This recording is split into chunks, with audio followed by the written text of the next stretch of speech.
दोस्तों, किसी ने सही कहा है कि आवाज ऊंची हो तो कुछ लोग सुनते हैं, लेकिन अगर बात ऊंची हो तो बहुत सारे लोग सुनते हैं। नमस्कार दोस्तों, एक छोटी सी कहानी। ये कहानी एक लड़के की 24 साल का लड़का जो सेठ के यहाँ पर नौकरी करता था। उसके माँ बाप इस दुनिया में नहीं थे। जिंदगी बड़ी परेशानी में चल रही थी। वो जाता था, रोजाना पैसे कमा करके घर आता था, खाना बनाता था, खाता था, सो जाता था। एक दिन उसने देखा कि एक बूढ़ा फकीर अपनी पीठ पर 3 ठेले लेके एक शहर से दूसरे शहर की ओर जा रहा था। वह काफी बूढ़े भी थे और काफी देर से वह यूं ही सफर कर रहे थे और आखिरकार कुछ दूर और सफर करने के बाद वह चलते चलते थक कर एक पेड़ के नीचे बैठ गए। तभी उनकी नजर एक नौजवान युवक पर पड़ी जो उसी रास्ते से जा रहा था और वह भी उसी दिशा में जा रहा था जिस दिशा में उन बूढ़े फकीर को जाना था। तभी वह लड़का उन बूढ़े फकीर के पास से होकर गुजरा। इस पर वह फकीर उस लड़के से कहते हैं, सुनो बेटा, क्या तुम मेरी थोड़ी सी मदद कर सकते हो? ये ठेला बहुत भारी है और मैं बूढ़ा हो चुका हूं। मैं ज्यादा समय तक इनका बोझ नहीं उठा सकता और मैं बहुत थक भी चुका हूं। तो क्यों ना तुम मेरे एक ठेले को ले लो और मुझे उस दूसरे गांव तक पहुंचा दो। इसके बदले में मैं तुम्हें 3 स्वर्ण मुद्राएं दूंगा। वह लड़का उन फकीर की सारी बातें सुनता है और उन फकीर से कहता है, कोई बात नहीं बाबा, मैं आपकी मदद करने के लिए तैयार हूं। कहिए आपको कहां जाना है? ऐसा कहकर उस लड़के ने उन फकीर का एक ठेला उठा लिया और अपने कंधे पर ले लिया। तभी उस जवान लड़के को यह एहसास हुआ कि यह ठेला तो सचमुच बहुत भारी है। वह लड़का और फकीर दोनों रास्ते में आगे की ओर बढ़ चले। कुछ दूर आगे चलने के बाद देखते ही देखते वह गांव खत्म होने लगा और अब एक सुनसान रास्ता आगे की ओर जा रहा था। वे दोनों अपने मार्ग में मस्त होकर आगे की ओर बढ़ रहे थे। जब भीड़ से पूरी तरह से अलग हो गए तो वह लड़का उन फकीर से कहता है, बाबा, इस ठेले में आखिर ऐसा क्या रखा है जो ये ठेला इतनी वजन है? इस पर वह फकीर आदमी उस लड़के को जवाब देते हुए कहते हैं, कुछ नहीं बेटा, बस इसमें तांबे के कुछ सिक्के भरे हुए हैं, इसी कारण ये ठेले में बहुत वजन है। उन फकीर की यह बात सुनकर वह लड़का मन ही मन सोचने लगा, लगता है ये बाबा जरूर कोई व्यापारी है, तभी तो इतने सारे तांबे के सिक्के लेकर चल रहे हैं। और फिर तभी उसके मन में एक ख्याल आया कि मुझे क्या करना है। मुझे तो खाली यह ठेला दूसरे गांव तक पहुंचा है, बस इतना ही। जैसे ही उसके मन में यह ख्याल आया, उसने तांबे के सिक्कों का वह ख्याल मन से निकाल दिया और अपनी धुन में मस्त होकर वह आगे की ओर चलने लगा। चलते चलते कुछ और समय बीता और वे दोनों एक नदी के किनारे जा पहुंचे। वह लड़का हट्टा कट्टा था और काफी चुस्त और तंदुरुस्त भी था, इसलिए वह बिना सोचे समझे उस नदी में उतर जाता है, किंतु वह फकीर अब भी किनारे पर ही खड़े थे।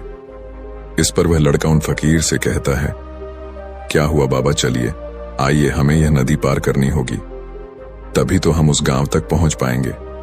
इस पर वह फकीर उस लड़के से कहते हैं, मैं जानता हूं बेटा कि हमें यह नदी पार करनी ही होगी, लेकिन जैसा कि तुम जानते हो मैं अब बूढ़ा हो चुका हूं और 2-2 ठेले लेकर मैं यह नदी पार नहीं कर सकता।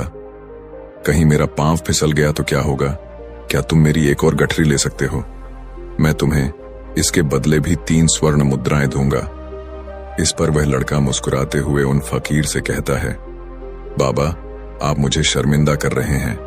यदि आप मुझे स्वर्ण मुद्राएं ना भी दें तो भी मैं आपका कार्य अवश्य करूंगा। मैं आपको उस दूसरे गांव तक जरूर पहुंचाऊंगा। इस पर वो फकीर मुस्कुराते हुए उस लड़के से कहते हैं, बेटा, तुम तो बड़े ही भले इंसान लगते हो। इतना कहकर उन्होंने वह दूसरी गठरी भी उस लड़के को थमा दी। उस लड़के ने जब वह दूसरी गठरी अपने कंधे पर रखी तो वह गठरी भी उसे बहुत ज्यादा भारी लगी, लेकिन उसने वहां पर कुछ नहीं कहा। जैसे तैसे उन दोनों ने नदी पार की। नदी पार करने के बाद बातों बातों में ही उस लड़के ने उन फकीर से कहा, बाबा, आखिर इस दूसरी गठरी में क्या है? ये गठरी भी बहुत वजन है। इस पर वह फकीर उस लड़के को जवाब देते हुए कहते हैं, बेटा, इसमें चांदी के सिक्के हैं, इसी कारण यह गठरी भी बहुत वजन है। उन फकीर की यह सारी बातें सुनकर अब उस लड़के का दिमाग तेजी से काम करने लगा था। वह यह सोच रहा था कि एक ठेले में तांबे के सिक्के हैं और दूसरी में चांदी के। ऐसा प्रतीत होता है मानो यह फकीर बाबा कहीं दूर से आ रहे हैं और उन्होंने अपनी सारी जमीन जायदाद बेचकर ये सारे सिक्के इकट्ठे किए हैं। तभी तो वह इतना धन लेकर चल रहे हैं। लेकिन वह लड़का उन फकीर से कुछ नहीं कहता और वे दोनों चुपचाप मार्ग में आगे की ओर बढ़ते चले जाते हैं। कुछ दूर आगे बढ़ने के बाद एक बार फिर एक सुनसान राह आती है।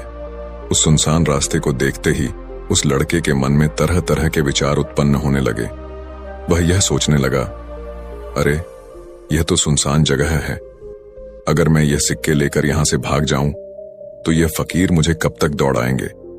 मुझे नहीं लगता कि मुझे कभी पकड़ पाएंगे और यहां पर कोई है भी नहीं जो इनकी मदद कर पाए। और वैसे भी ये बहुत सारे सिक्के हैं, मैं इनसे एक अच्छी दुकान खरीद सकता हूं, अपना नया व्यापार शुरू कर सकता हूं।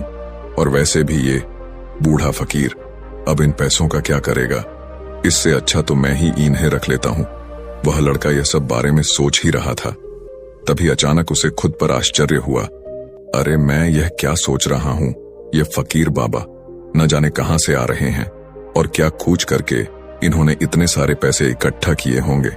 मुझे इनका फायदा नहीं उठाना चाहिए। नहीं नहीं, मुझे ऐसा नहीं करना चाहिए। उसने कुछ देर के लिए तो अपने मन के विचारों को काबू कर लिया, लेकिन कुछ देर बाद उसके मन के विचार उस पर देखते ही देखते हावी होने लगे। वह लड़का 2 ठेले लेकर उन फकीर के पीछे पीछे चल रहा था और कुछ दूर आगे चलने के बाद एक पहाड़ी आई। इस पर वह फकीर बाबा उस लड़के से कहते हैं, बेटा यह पहाड़ी मैं नहीं चढ़ पाऊंगा। मैं काफी बूढ़ा हो चुका हूं और मेरे घुटनों में भी दर्द रहता है। यदि तुम मेरी तीसरी गठरी भी ले लो तो मैं तुम्हें 3 और स्वर्ण मुद्राएं दूंगा, लेकिन याद रखना इसे कहीं गिराना मत, कहीं ये गठरियां खुल ना जाए। इस पर वह लड़का उन फकीर से कहता है, क्यों बाबा, आखिर इसमें ऐसा क्या है। इस पर वह फकीर उस लड़के से कहते हैं, बेटा इसमें स्वर्ण मुद्राएं हैं। यह सुनकर वह लड़का मन ही मन बहुत प्रसन्न हुआ। उसने चुपचाप वह गठरी भी उन फकीर से ले ली और देखते ही देखते वे दोनों मार्ग में आगे की ओर बढ़ने लगे। अब वह फकीर बिना कोई वजन लिए हुए आराम से पहाड़ की चढ़ाई पर चढ़ रहे थे, किंतु वह नौजवान लड़का जो पीछे था वह वजन के कारण बहुत धीरे धीरे चल पा रहा था। लेकिन जब से उसने सोने का नाम सुना था उसका मन तो छलांग मार रहा था। वह मन ही मन सोच रहा था, अगर मुझे यह सारा धन मिल जाए तो मेरा पूरा जीवन तो आराम से कट जाएगा। वैसे भी यह बाबा तो बूढ़े हो चुके हैं, भला इन्हें इतने पैसों की क्या जरूरत है, इनका जीवन तो वैसे भी कट चुका है। मैं एक काम करता हूं, यह सारे पैसे लेकर यहां से भाग जाता हूं। लड़के के मन में अनगिनत विचार उठ रहे थे। लड़के का मन अब उसकी बुद्धि पर पूरी तरह से हावी हो चुका था और उस लड़के का मन अपनी बात को सही साबित करने के लिए उससे कुछ भी कह रहा था। और तभी उस लड़के के मन में एक और विचार उत्पन्न हुआ और अब की बार वह लड़का यह सोच रहा था, लगता है यह फकीर बाबा कोई चोर है, वरना इनके पास इतनी सारे स्वर्ण मुद्राएं कहां से आएंगे। अगर ये कोई व्यापारी होते तो भला ये इस तरह से पैदल यात्रा तो नहीं करते, और अगर इनके पास इतने सारे पैसे थे तो ये कोई ना कोई साधन भी तो अवश्य कर सकते थे। लगता है ये कोई चोर है और चोर से चोरी करने में भला क्या बुराई है। ये सोचता हुआ वह लड़का अब उन फकीर से तेजी से आगे की ओर बढ़ रहा था और देखते देखते वह फकीर से आगे भी निकल चुका था। और वह यह सोच रहा था कि जैसे ही इस पहाड़ की ढलान आएगी मैं 3 गठरियां लेकर भाग जाऊंगा। इससे ये सारे पैसे मेरे हो जाएंगे और मेरी गरीबी भी हमेशा हमेशा के लिए दूर हो जाएगी। मैं जो चाहूंगा मैं वो कर पाऊंगा, मेरे पास बहुत सारा धन होगा। और देखते देखते वह दोनों पहाड़ की चोटी पर पहुंच गए और अब ढलान का रास्ता शुरू होने वाला था। तभी वह लड़का उन फकीर से नजरें बचाकर वह 3 गठरियां लेकर भागता हुआ आगे बढ़ गया। अब उसे अपना शरीर बहुत हल्का महसूस हो रहा था, मानो उसे उन 3 ठेलों का वजन तक न मालूम पड़ रहा हो। काफी दूर दौड़ते दौड़ते किसी तरह से वह अपने आप को बचते बचाते अपने घर पहुंचा। उसकी खुशी का कोई ठिकाना नहीं था। उसने सोचा, क्यों ना मैं जल्दी जल्दी इन गठरियां में से वो सारे पैसे निकाल लूं। यह सोचकर जब उसने गठरियां खोली तो पहली गठरी में उसे लोहे से जंग भरे हुए सिक्के मिले। यह देखकर उसे यकीन नहीं हुआ। इस पर उसने फटाफट दूसरी गठरी भी खोल डाली, उसमें भी उसे लोहे के जंग लगे हुए सिक्के ही निकले। यह सब देखकर वह लड़का बड़ा हैरान था। आखिर यह सब क्या हो रहा है? उन फकीर ने तो मुझसे और ही कुछ कहा था। अब उसने वह सोने वाली गठरी खोली और उसमें भी लोहे के जंग लगे हुए सिक्के ही निकले। यह देखकर वो लड़का बड़ा क्रोधित हुआ। उसने सोचा, उन फकीर ने मुझसे झूठ क्यों कहा? उन्होंने मुझसे ऐसा क्यों कहा कि एक में तांबे के सिक्के हैं, एक में चांदी के और तीसरे में स्वर्ण मुद्राएं हैं? वह यह सब सोच ही रहा था कि तभी उसकी नजर उस थैले में पड़े एक पत्र पर पड़ी। उसने वह पत्र उठाया और उस पत्र में लिखा था, यह पूरा नाटक ईमानदार व्यक्ति की खोज करने के लिए रचा गया है और मैं इस राज्य का राजा हूं। मेरी कोई संतान नहीं और इसीलिए मैंने यह षड्यंत्र रचा है ताकि मैं अपने राज्य में किसी एक ऐसे ईमानदार व्यक्ति की खोज कर सकूं जो मेरे बाद इस राज्य का राजा बन सके और इस राज्य भार को संभाल सके। और इस राज्य का भार वही संभाल सकता है जो पूरी तरह से ईमानदार हो, जिसके मन में किसी प्रकार का कोई लालच ना हो। इतना पढ़ते ही वह लड़का जोर जोर से चिल्लाने लगा। वह सर पकड़कर बैठ गया। वो यह जानता था कि यदि वह अपने मन के विचारों पर काबू कर लेता तो उसका जीवन संवर सकता है, लेकिन वह अपने मन के विचारों पर काबू नहीं कर पाया। दोस्तों, महात्मा बुद्ध कहते हैं कि मन ही सब कुछ है। आप जो सोचते हैं वही बनते हैं। इसलिए आपका सबसे बड़ा दुश्मन भी आपको उतना नुकसान नहीं पहुंचा सकता जितना कि आपके मन के यह अनियंत्रित विचार पहुंचा सकते हैं।